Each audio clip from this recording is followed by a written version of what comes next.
భారత రాజకీయ యవనికపై పెను మార్పులకు తెరలేవబోతోందా అంటే అవునని అంటున్నాయి ప్రస్తుత పరిణామాలు.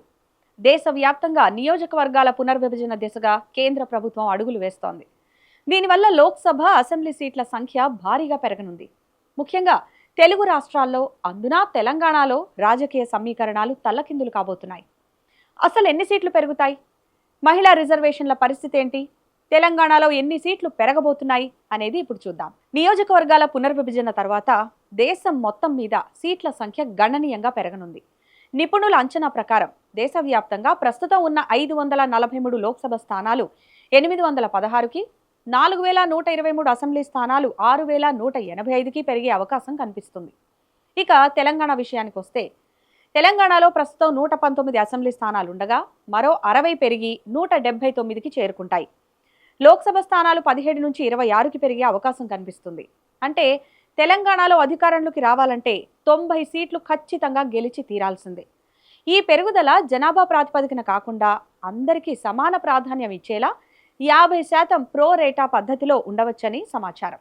దీని వెనక ప్రధాన ఉద్దేశం మహిళా రిజర్వేషన్ బిల్లును అమలు చేయడం, ఒకే దేశం ఒకే ఎన్నికకు మార్గం సుగమం చేయడమే అని ఢిల్లీ నాయకులు చెప్తున్నారు. సాధారణంగా జనాభా పెరిగే కొద్దీ నియోజకవర్గాల సంఖ్య పెరగాలి. ఇక్కడే పెద్ద ట్విస్ట్ ఉంది. ఉత్తరాది రాష్ట్రాలైన యూపీ, బీహార్లలో జనాభా విపరీతంగా పెరిగింది. కానీ దక్షిణాది రాష్ట్రాలైన తెలంగాణ, ఏపీ, తమిళనాడు, కేరళ వంటివి కేంద్ర ప్రభుత్వ సూచనలు పాటించి జనాభాను నియంత్రించాయి. విద్య, ఆరోగ్యం, ఆర్థిక వృద్ధిలో దూసుకుపోతున్నాయి. ఇప్పుడు కేంద్రం 2011 లేదా అంతకంటే తాజా జనాభా లెక్కల ప్రకారం సీట్లు పెంచితే ఏమవుతుంది? ఉత్తరాదిలో లోక్సభ సీట్లు భారీగా పెరుగుతాయి. అంటే దేశ ప్రధాని ఎవరో నిర్ణయించే శక్తి ఒక్క ఉత్తరప్రదేశ్, బీహార్ వంటి రాష్ట్రాల చేతుల్లోకి వెళుతుంది. దక్షిణాదిలో జనాభా తక్కువ ఉండడం వల్ల సీట్ల పెరుగుదల నామమాత్రంగా ఉంటుంది. తెలంగాణలో అసెంబ్లీ స్థానాలు 119 నుంచి 182కు, లోక్సభ స్థానాలు 17 నుంచి 26కు పెరిగే అవకాశం ఉంది. తెలంగాణలో అసెంబ్లీ స్థానాలు పెరిగే లిస్టును ఓసారి పరిశీలిస్తే హైదరాబాద్ జిల్లాలో ప్రస్తుతం 15 అసెంబ్లీ సీట్లు ఉన్నాయి. దీనికి మరో 5 సీట్లు యాడ్ అయ్యే అవకాశం కనిపిస్తోంది. అంటే హైదరాబాద్ జిల్లాలో మొత్తం 20 అసెంబ్లీ సీట్లు అవుతాయన్నమాట. మేడ్చల్, మల్కాజ్గిరి జిల్లాలో 5 సీట్లు ఉండగా దీనికి అదనంగా మరో 8 సీట్లు కలిసే అవకాశం ఉంది. అంటే మొత్తం సంఖ్య 13 సీట్లకు చేరుతుంది. ఇక రంగారెడ్డి 7 సీట్లకి మరో 5 జత కలిసి మొత్తం 12 సీట్లు అయ్యే అవకాశం ఉంది. నల్గొండ జిల్లాలో మొత్తం 6 స్థానాలు ఉండగా మరో 2 స్థానాలు పెరిగేలా కనిపిస్తున్నాయి. నిజామాబాద్లో మొత్తం 8 స్థానాలు, సంగారెడ్డిలో మొత్తం అసెంబ్లీ స్థానాలు 8కి చేరే అవకాశం ఉంది. గ్రేటర్ హైదరాబాద్ పరిధిలోని 3 జిల్లాలు హైదరాబాద్, మేడ్చల్, రంగారెడ్డి కలిపి ప్రస్తుతం 29 సీట్లుండగా ఇవి 45 వరకు పెరగవచ్చని విశ్లేషకులు భావిస్తున్నారు. పునర్విభజనతో పాటు ఎస్సీ, ఎస్టీ రిజర్వ్డ్ స్థానాల్లో కూడా పెరుగుదలుండే అవకాశం ఉంది. ఎస్సీ స్థానాలు 19 నుంచి 28కి పెరగవచ్చు. ఎస్టీ స్థానాలు 12 నుంచి 16కి పెరగవచ్చు. మహిళా రిజర్వేషన్ కొత్తగా పెరిగే స్థానాల్లో 33% మహిళా రిజర్వేషన్లు అమలు చేస్తే దాదాపు 60 మంది మహిళలు అసెంబ్లీలో అడుగుపెట్టే అవకాశం ఉంటుంది. పైకి చూస్తే ఇది సంబరపడాల్సిన విషయమే అనిపిస్తుంది. కానీ లోతుగా ఆలోచిస్తే అసలు నష్టం అర్థమవుతుంది. జాతీయ స్థాయిలో పార్లమెంట్లో మన ప్రాతినిధ్యం శాతం పడిపోతుంది. ఉత్తరాది రాష్ట్రాల్లో సీట్లు వందల సంఖ్యలో పెరుగుతుంటే తెలంగాణ, తమిళనాడు వంటి రాష్ట్రాల వాయిస్ ఢిల్లీలో బలహీనపడిపోతుంది.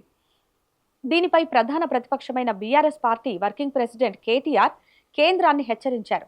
ఇది కేవలం సీట్ల పెంపు కాదు, ఇది దక్షిణాది ఆత్మగౌరవ సమస్య అని కేటీఆర్ చెప్తున్నారు. ఇక్కడ మరో కీలక అంశం చర్చించాలి. రాష్ట్రంలో అధికారంలో ఉన్న కాంగ్రెస్ పార్టీ దీనిపై ఏం చేస్తోంది? ముఖ్యమంత్రి రేవంత్ రెడ్డి కేవలం మొక్కుబడి లేఖలతో కాలం గడిపేస్తున్నారు. కాంగ్రెస్ ఒక జాతీయ పార్టీ. తెలంగాణ, కర్ణాటక వంటి బలమైన ఆదాయ వనరులున్న రాష్ట్రాల్లో వారే అధికారంలో ఉన్నారు. డీలిమిటేషన్ వల్ల ఈ రాష్ట్రాల ఆర్థిక, రాజకీయ ప్రయోజనాలు దెబ్బతినే ప్రమాదం ఉన్నా జాతీయ కాంగ్రెస్ ఎందుకు మౌనంగా ఉంది? బహుశా ఉత్తరాది ఓట్ల కోసమేనా? ఈ విమర్శలకు సమాధానం చెప్పాల్సిన బాధ్యత అధికార పార్టీపై ఉంది. ఇక్కడ కాంగ్రెస్ పార్టీ పోషించాల్సిన పాత్రను బీఆర్ఎస్ తీసుకుంది. బీఆర్ఎస్ అంటేనే ఒక ఉద్యమ పార్టీ. తెలంగాణ రాష్ట్ర సాధన కోసం కేసీఆర్ చేసిన పోరాటాలు చరిత్రలో నిలిచిపోయాయి. నాడు అధికారంలో లేకపోయినా ప్రాణాలకు తెగించి ఆమరణ నిరాహార దీక్షలతో కేంద్రం మెడలు వంచారు. ఇప్పుడు కేటీఆర్ చేస్తున్న హెచ్చరికలు చూస్తుంటే డీలిమిటేషన్ అంశాన్ని ఒక భారీ సెంటిమెంట్గా మార్చి దక్షిణాది రాష్ట్రాలన్నింటినీ ఏకం చేసే దిశగా అడుగులు పడుతున్నాయి. బీఆర్ఎస్ ఎప్పటి నుంచో మహిళా రిజర్వేషన్ల కోసం పోరాడుతోంది. కానీ డీలిమిటేషన్ పేరుతో కాలయాపన చేయకుండా వెంటనే అమలు చేయాలని డిమాండ్ చేస్తోంది. దక్షిణాది రాష్ట్రాల గొంతు నొక్కే ప్రయత్నం చేస్తే ఊరుకోమని కేటీఆర్ ఇప్పటికే హెచ్చరించారు. కేంద్రం కేవలం రాజకీయ ప్రయోజనాల కోసమే సరిహద్దులను మార్చాలని చూస్తోందని వారు విశ్లేషిస్తున్నారు. 2023లో ఆమోదం పొందిన మహిళా రిజర్వేషన్ చట్టం అమలు కావాలంటే డీలిమిటేషన్ తప్పనిసరి అని కేంద్రం చెబుతోంది. పునర్విభజన తర్వాత లోక్సభలో 273 స్థానాలు, దేశవ్యాప్తంగా అసెంబ్లీలలో 2042 స్థానాలు మహిళలకు కేటాయించాల్సి ఉంటుంది. తెలంగాణలో సీట్ల సంఖ్య 179కి పెరిగితే అందులో సుమారు 60 స్థానాలు మహిళా ఎమ్మెల్యేలకు దక్కుతాయి. ఇది మహిళా రాజకీయాన్ని సమూలంగా మార్చేస్తుంది. కానీ ఈ ప్రక్రియ 2029 ఎన్నికల నాటికే పూర్తవుతుందా అన్నది ఇప్పుడు పెద్ద ప్రశ్నగా మారింది. చెప్పాలంటే నియోజకవర్గాల పునర్విభజన అనేది కేవలం సీట్ల పెంపు మాత్రమే కాదు, అది దేశ రాజకీయ దిశను మార్చే ప్రక్రియ. తెలంగాణలో సీట్లు పెరిగితే కొత్త నాయకత్వం ఉద్భవిస్తుంది. కానీ కేంద్రంలో దక్షిణాది రాష్ట్రాల వాయిస్ తగ్గుతుందా అనే ఆందోళన అలాగే ఉంది. రాజకీయంగా లాభ నష్టాలు ఎలా ఉన్నా ప్రజల ఆకాంక్షలకు అనుగుణంగా ఈ ప్రక్రియ పారదర్శకంగా జరగాలని అందరూ కోరుకుంటున్నారు. ఢిల్లీ పాలకులు మా మాట వినాలి, లేదంటే బలమైన ప్రజా ఉద్యమం వస్తుంది అని కేటీఆర్ స్పష్టం చేశారు. ఇది కేవలం రాజకీయ ప్రక్రియ కాదు, దక్షిణాది అస్తిత్వ పోరాటం అని ప్రజల్లోకి తీసుకెళ్లడంలో కేటీఆర్ సక్సెస్ అవుతున్నట్లు కనిపిస్తోంది. మొత్తానికి నియోజకవర్గాల పునర్విభజన అనేది భారత సమాఖ్య వ్యవస్థకే ఒక పెద్ద పరీక్ష. అభివృద్ధి చెందుతున్న రాష్ట్రాలకు ప్రోత్సాహం ఇవ్వాల్సింది పోయి వాటి రాజకీయ బలాన్ని తగ్గించాలని చూడటం ప్రజాస్వామ్య స్ఫూర్తికి విరుద్ధం.